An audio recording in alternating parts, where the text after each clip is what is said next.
Estamos de nuevo en nuestro tiempo para conocer a diferentes candidatos. Es muy importante que tú como colombiano ejerzas tu derecho al voto y seas parte de la democracia que este país tanto necesita. Hoy tenemos a Alejandro Ospina, que aspiras al Senado con el número 5 de la lista de Salvación Nacional. Cuéntanos quién es Alejandro. Gracias, Arturo, y gracias a todos tus seguidores por esta ventana que se abre. Alejandro Ospina es un hombre que mañana cumple 53 años de haber nacido. A los 9 años conocí a Jesús, me enamoré de Jesús. De hecho, desde mi humanidad me construí un proyecto en mi adolescencia de ser un pastor.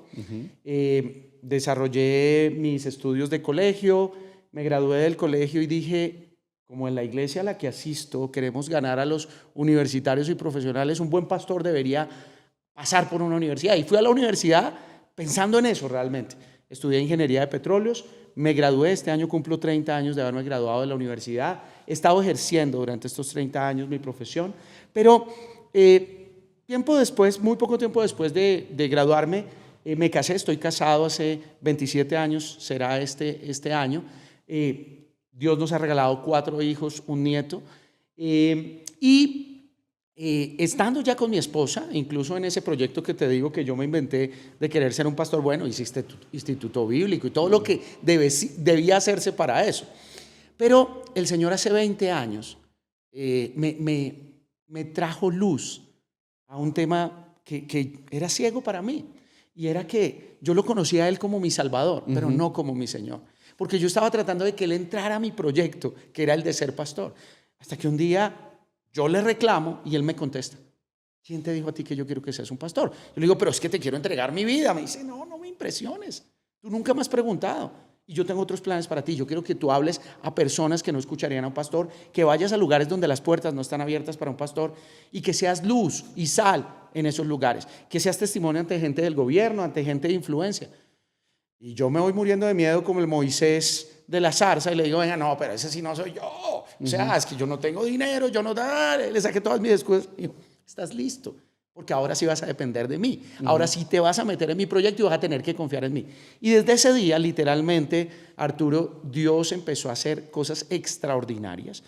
Relanzó mi carrera profesional, me llevó fuera del país, me empezó a formar profesionalmente de una manera muy robusta.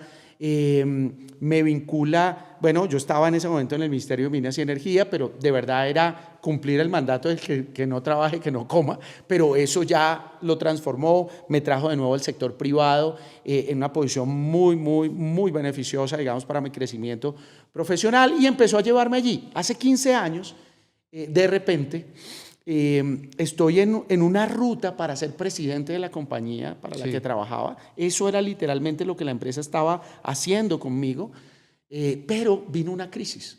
Esa crisis fue que un sindicato muy famoso se toma el principal campo petrolero que operaba la compañía para la que yo trabajaba y prácticamente quema el campamento donde vivían los trabajadores. Hay un muerto, hay heridos. Yo le digo a la gente, ¿recuerdan el tal estallido social del 21? Bueno, nosotros vivimos uno pequeño, más confinado, contenido. Exactamente, en 2011. Y era muy grave la situación, porque de esa empresa dependíamos 3.600 familias directamente y cerca de 25.000 de forma indirecta entre contratistas y subcontratistas. Y esta organización no tenía ni un solo afiliado entre los trabajadores de nuestra empresa. Pero cuando la empresa va y le dice al gobierno, oye, ayúdenme, mire, me están acabando con el campo, el gobierno dice, no, le toca sentarse porque nosotros somos respetuosos del derecho de libre asociación. Pero es que no tengo afiliados. No importa, ellos representan a los trabajadores de la industria petrolera. La empresa se sienta y la verdad fue estéril esa conversación. Lo único que decía esa organización sindical es, ustedes son unos imperialistas, explotadores, váyanse del país, no los queremos. Y ante eso arde mi corazón. Me acuerdo que en la universidad, también de manera muy ingenua, yo llegué a ser presidente del Consejo Estudiantil sin militar en ningún partido, solamente porque me ardía el corazón de que unos poquitos izquierdosos quemaban buses, nos hacían un paro y nos dañaban la vida. Entonces, un día me fui de salón en salón en unas elecciones que hubo del Consejo Estudiantil, recluté a unos amigos, rifamos una calculadora científica y un estetoscopio para los de salud, que era nuestro nicho. Fuimos de salón en salón y les dijimos, venga, no más, no dejemos que los poquitos nos manipulen. ganamos grandes mayorías, fui presidente del Consejo Estudiantil y una buena anécdota creía yo. En el 2011 eso vino a mi mente. Yo dije, aquí hay que hacer lo mismo. Okay. Claro, yo hablaba en tercera persona. Yo decía, tenemos que promover que los trabajadores creen una organización sindical bien intencionada, como debe ser, de gente buena. De gente organizada. Sí, y que con la empresa resolvamos cualquier problema que haya y salvemos la empresa, porque es que la empresa es la fuente de empleo. Al principio mucha gente dijo, estás loco. Pero cuando la crisis aumentaba, realmente, claro, ese campo representaba el 85% de la caja de la compañía. Uy. Y las deudas de la compañía eran importantes, no daban espera. Entonces, cuando eso empezó a fluir así, la gente empezó a decir, oye, tal vez tenga razón, pero, ¿sabes? Te toca a ti liderar eso, porque ¿quién más? La idea es tuya, esto, lo otro. Y yo, no, espere, que sindicalista y cristiano eso como que no suena. Porque, pues, claramente mi fe me indicaba eso. Pero bueno, realmente Dios se encargó de mostrarme varias cosas poderosísimas. Pues primero que tenía que amarlo más a Él que a mi nombre y a mi reputación. Cuando me dijo, mira, de mí hablaron mal cuando me fui a comer con Mateo y sus amigos. Pero es que yo vine a salvar lo que estaba perdido. Y oye, las relaciones laborales, en donde está involucrada la inmensa mayoría de la gente, ¿usted cree que no es de mi interés? Yo morí en la cruz del Calvario también por redimir eso. Así que necesito a mi hijo siendo luz y sal en eso. Obviamente fue morir también al sueño de ser presidente de la compañía, porque los presidentes de sindicato no pueden ascender dentro de la organización. Pero como he aprendido ya con 53 años casi de vida, hacer la voluntad de Dios no tiene precio, para todo lo demás hay Mastercard. Entonces listo, le dije sí al Señor, me metí en eso y bueno, el Señor trajo una revelación grandiosa. Hoy nosotros hablamos de algo que se llama el espíritu del nuevo sindicalismo, que fue haber desafiado la filosofía marxista, que era la que gobernaba, gobierna los sindicatos hasta hoy, las relaciones laborales, porque quiero decirte, Arturo, que hay empleadores que sin saberlo son marxistas, porque se relacionan desde ahí, porque dicen, es el enemigo de clase y entonces lo tengo que combatir. Y eso no construye valor. Nosotros lo que hicimos fue traer la cosmovisión bíblica a las relaciones laborales. Es que el trabajo no es un enemigo ni un castigo, como dice el negrito del batey. El trabajo, abodá, la palabra hebrea, capítulo 2, Génesis, cuando Dios dice que puso al hombre para que labrara el huerto, eso significa servicio y adoración. Sí. Entonces, cuando tú empiezas a entender el trabajo así, tú dices, wow, esto es otra cosa. Y además, cuando tú escuchas las bienaventuranzas y escuchas que dice, bienaventurados los pacificadores porque ellos serán llamados hijos de Dios, que no significa los que les gusta la paz o los que quieren vivir en paz, sino los que trabajan para construir la paz. Uno dice, venga, ¿cuál conflicto laboral? Aquí hay que trabajar es porque haya paz laboral.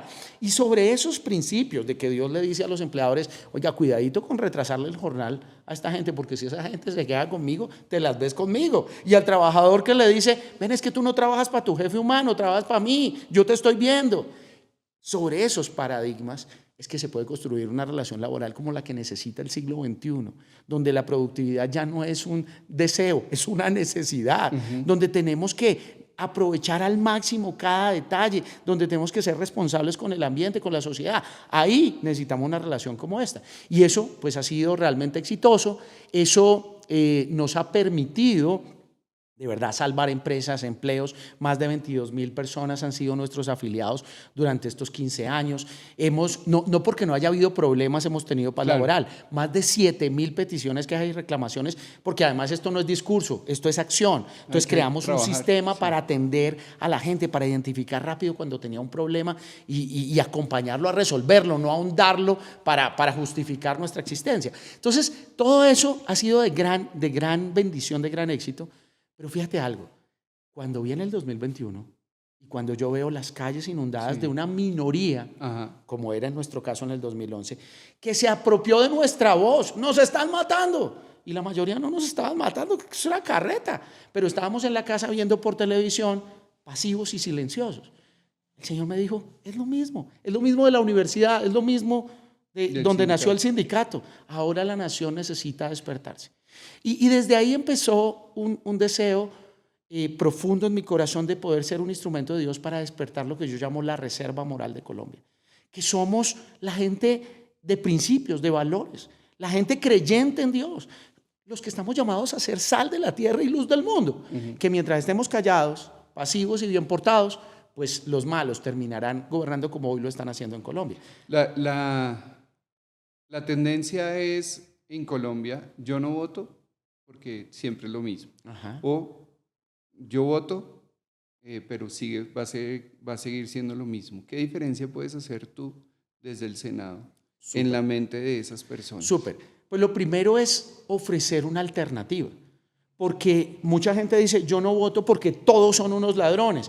Y no están lejos de la verdad, pero ahora hay opciones. Y no voy a decir que yo soy el único, pero por lo menos yo sí soy un hombre íntegro, no perfecto, un hombre que puedo decir que Dios me ha ayudado a ser irreprensible, un hombre que de verdad quiere primero que todo servir a Dios y que entiende que servir a Dios en el gobierno civil es servir a la gente. Es actuar con caridad, que a veces la caridad se cree que es dar una limosna a una pobre persona en la esquina. No, caridad es practicar el amor al prójimo. Entonces, desde ahí es lo primero que yo planteo. Yo voy a ir al Senado no a ser un gobernante que se enseñorea de la gente como Jesús advirtió que era en el mundo. Yo voy a servir, voy a ser la voz. Por eso mi lema es, quiero ser la voz.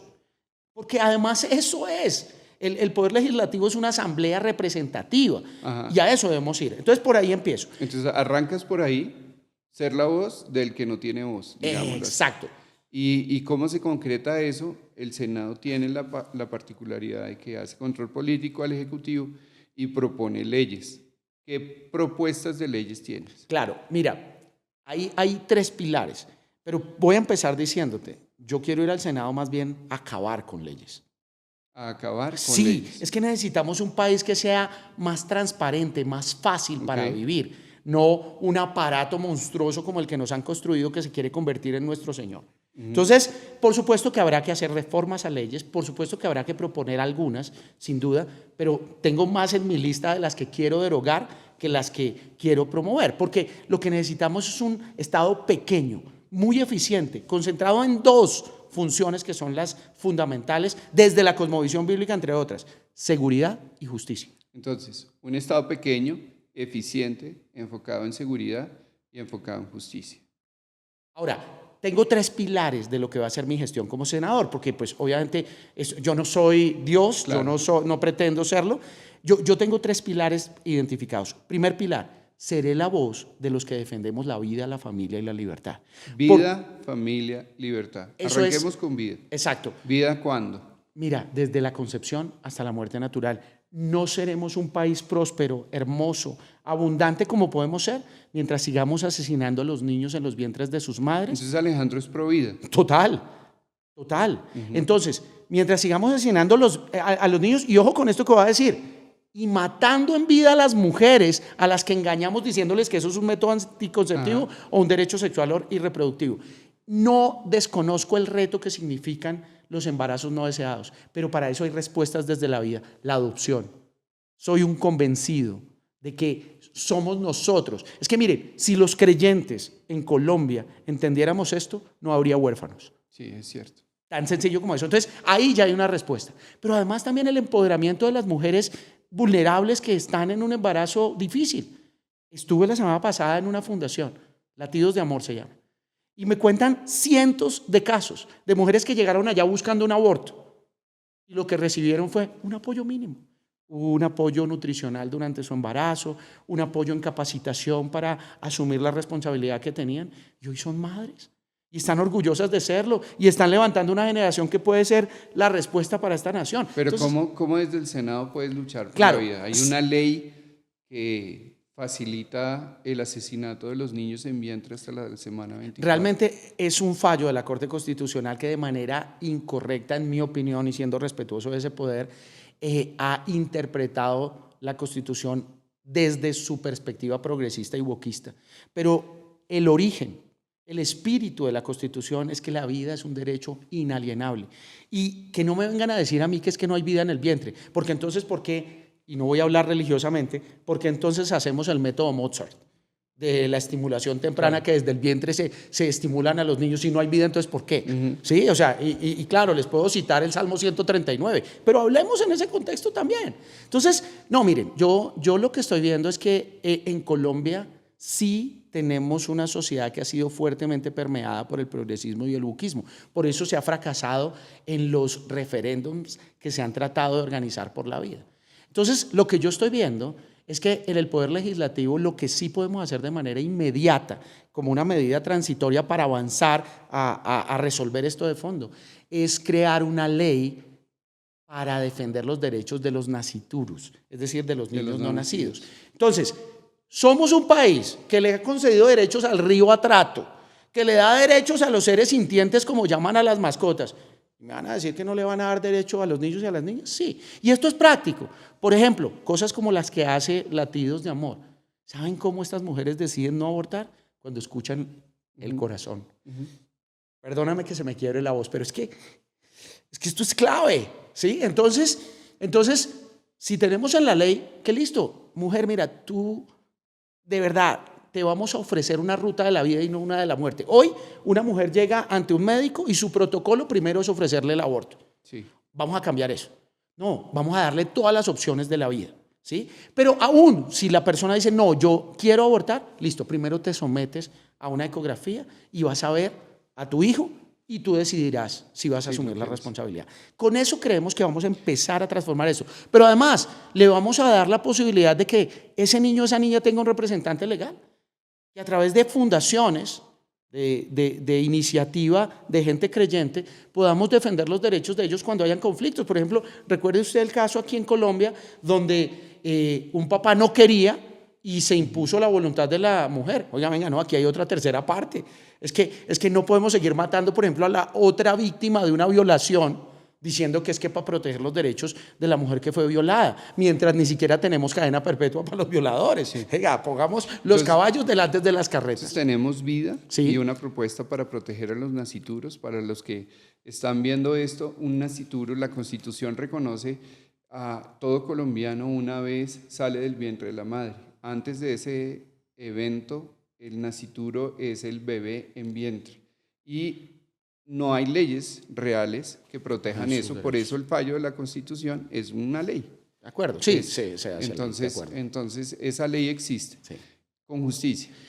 Bueno, en realidad, mi otro elemento es la familia. Okay. Yo creo que tenemos que devolverle a los padres el derecho a educar a sus hijos.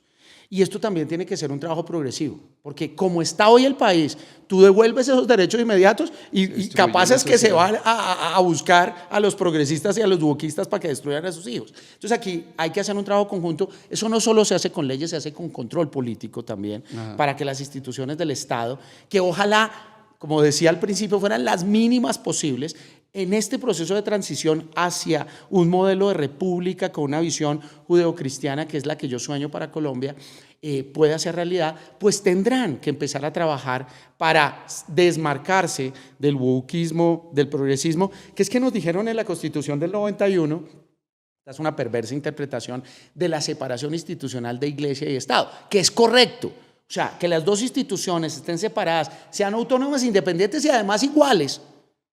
Eso es correcto, pero eso no significa que el Estado sea moral, como tampoco hoy nos estamos dando cuenta que la Iglesia sea apolítica. No, aquí tenemos que ser instituciones separadas, respetuosas una de la otra, cosa que no existe en Colombia. Te doy un dato, Arturo. En Colombia uno puede crear un sindicato sin pedirle permiso al Estado, y existe desde el día que se hace la Constitución en una asamblea de fundadores, pero una iglesia no. No, tienes que irte a pedirle permiso al Estado. Al Estado para que te dé el registro. Imagínate, eso no es coherente con lo que debemos tener. Protección de la vida, familia, y el otro es libertad. Libertad. Y cuando hablo de libertad, no solamente estoy hablando de libertad religiosa para que nos dejen hacer los cultos, ni libertad de expresión para que podamos decir que lo que es pecado y lo que no es pecado, que lo necesitamos. Porque como dijo un pensador inglés, llegará el día en que habrá que blandir una espada para decir que el pasto es verde. Pero aquí yo hablo también de la fuente de la libertad, que es la libertad económica. Y aquí lo tenemos que tener claro, porque algunos creyentes piensan que, este hombre suena muy metalizado. No. Dios nos creó libres. Como individuos nos crea libres con un único límite: no violar la libertad del otro. Y desde allí, la libertad, otra vez volvamos a la boda, surge cuando el individuo es capaz de suplir sus necesidades, de alcanzar sus sueños y expectativas, de poder construir un patrimonio que heredarle a sus hijos. Ese es el plan de Dios. Hoy lo estamos viendo limitado. Emergencias económicas, reformas tributarias, conductas expropiatorias de un Estado que como dijo Hobbes, se nos quiere convertir en el leviatán, que nos gobierne y se enseñoree de nosotros. Eso es lo que hay que resolver. Necesitamos libertad en toda su expresión, partiendo desde la libertad económica para que la gente pueda ser realmente libre. Desde allí, entonces, completo mi primer pilar, que es principios y fundamentos. Iré al Senado a ser la voz de las personas que pensamos así. El segundo pilar empieza a ser más práctico. Para hablar de esa libertad económica necesitamos trabajo, que es empleo y emprendimiento. Okay. Porque eso es trabajo. Sí, porque los emprendedores están de acuerdo. reventados. Y además, en un mundo de la cuarta revolución industrial, cada vez más flexible, no se vale que sigamos tratando como delincuentes a los conductores de plataformas, a los vendedores directos de multinivel. Son personas que están trabajando honestamente, están resolviendo una necesidad de la sociedad. Ahora, que no sea con un contrato a término fijo de menos de 8 horas, ahora con la reforma reciente que redujo la jornada laboral, es distinto, pero eso es trabajo y hay que promoverlo. Ahora, hay que promover que sea cada vez de mejor calidad, que no sea un trabajo precario y que sea un trabajo en la formalidad. Un libertario me dijo, no, ¿por qué no todos en la informalidad y que cada uno decida como quiera? No, puede que un día lo logremos, cuando el autogobierno de los individuos llegue al nivel que debe ser. Claro. Pero mientras tanto, necesitamos dar los lineamientos para que se ahorre para la vejez. Es que las reformas pensionales en este país son una repartija de miseria. Es quitarle al que ahorró para darle a los muchos que no pudieron ahorrar. O no quisieron. Pero aquí lo que necesitamos entonces es trabajo. Y eso definitivamente seré la voz de los que creemos que el trabajo es la respuesta, es la solución a los problemas estructurales de la sociedad. Es que si lo analizas, Arturo, mira, el sistema de salud en Colombia está súper destruido por el chuchuchú de este gobierno, pero antes ya tenía problemas. Sí, claro. Porque resulta, menos contribuyentes que los subsidiados. Claro. Eso no es sostenible. Eso no es sostenible. Entonces, tenemos una demografía, somos más de 50 millones. Si descontamos de ahí los niños y jóvenes que deben estar estudiando y a los más ancianos que ya no están en etapa productiva, seremos 34 o 35 millones. Hace ya un tiempo empezaron a decirnos, no, es que hay 8 o 9 millones que no están interesados en el mercado laboral, excluyámoslos. Luego, cuando nos hablan de 7% de desempleo, nos están enmascarando 8 o 9 millones que tampoco están empleados, que para mí están decepcionados, están desesperanzados y por eso no buscan más empleo. Nos dicen que de los 25, que sí es el mercado laboral, 55.4% están en la informalidad. El señor de la esquina que vende los aguacates. Y ese señor está sobreviviendo, pero no contribuye a la salud, no está ahorrando para su pensión, entonces es un problema social al futuro. Solamente 11.2 millones estamos en lo que llaman la formalidad, pero con un problema gravísimo. En estos 3 años, el sector real de la economía decreció, 35.000 empleos perdidos en el sector petrolero, cerca de 150.000 en el sector de la construcción. Y en cambio lo han compensado con empleo público, que por concepto no es productivo, porque el Estado no produce nada, vive de los impuestos que pagan estos. Entonces están deprimiendo a estos, por tanto tienen que pedirles más impuestos, los deprimen más, y empiezan a hacer a la gente depender del Estado. Entonces, ahí tenemos que... porque se nos está acabando el tiempo. El tercer pilar se conecta con todos. Y es, ¿cómo hacer eso, Alejo? Porque eso suena bonito, pero ¿cómo se hace? El sector minero energético tradicional, que es de donde yo vengo, que no es el demonio que nos han querido plantear, que es mentira, que va a extinguir a la humanidad, que tampoco se va a dejar de consumir, como dijeron al principio de este gobierno, que en el 2030 ya no, la humanidad no va a consumir petróleo. Eso es cuento. El mundo necesita energía porque energía es calidad de vida. Esta mañana nos levantamos aquí en Bogotá y nos bañamos con agua caliente, gracias a Dios que había gas o electricidad en mi casa. Y hicimos desayuno, si no estábamos ayunando, porque había gas en la estufa. Y llegamos aquí porque un vehículo nos movió y hasta el eléctrico consumió indirectamente gas, porque buena parte de la energía eléctrica consume gas y carbón. Se genera con gas y carbón. Entonces, la energía es calidad de vida. Los países que tienen acceso a la energía son donde la gente vive más tiempo y vive mejor. Los que no tienen acceso son donde la gente es pobre y se muere más rápido. Entonces, necesitamos reactivar el sector minero energético para recuperar nuestra soberanía energética. Desde el pasado mes de diciembre, todos los colombianos estamos sufriendo la pérdida de soberanía energética porque hoy importamos 25% del gas. Nuestra factura del gas subió en algunos casos más del 36%. Y todos estamos siendo perjudicados por esto. Y los combustibles líquidos que nos quejamos que son caros, pues pueden ser peores si empieza a pasarnos lo del gas con el petróleo, que tengamos que importar el petróleo. Por eso hay que reactivarlo, por la soberanía. Pero además, este sector es como un motor de arranque. Atrae muchísimos millones de dólares de inversión, extranjera en su mayoría, pero también local. ¿Y eso en qué se convierte? El empleo de calidad. Ese empleo de calidad, entonces ahora puede comprar apartamentos, reactiva la construcción, puede hacer más y mejor mercado, reactiva el sector agropecuario, pero además puede hacer turismo, entonces reactivamos el turismo. Entonces es un encadenador de otros sectores productivos y de allí van a salir los trabajos para que la gente ejerza la libertad y podamos transformar a Colombia desde los principios. Alejandro, el que quiere votar por ti, ¿cómo lo tiene que hacer? Miren, es muy fácil. El día de las elecciones, 8 de marzo, van a recibir un tarjetón al Senado. En la columna de la derecha, en el cuarto lugar, van a encontrar un logo con un tigre. Hay que marcar ese logo.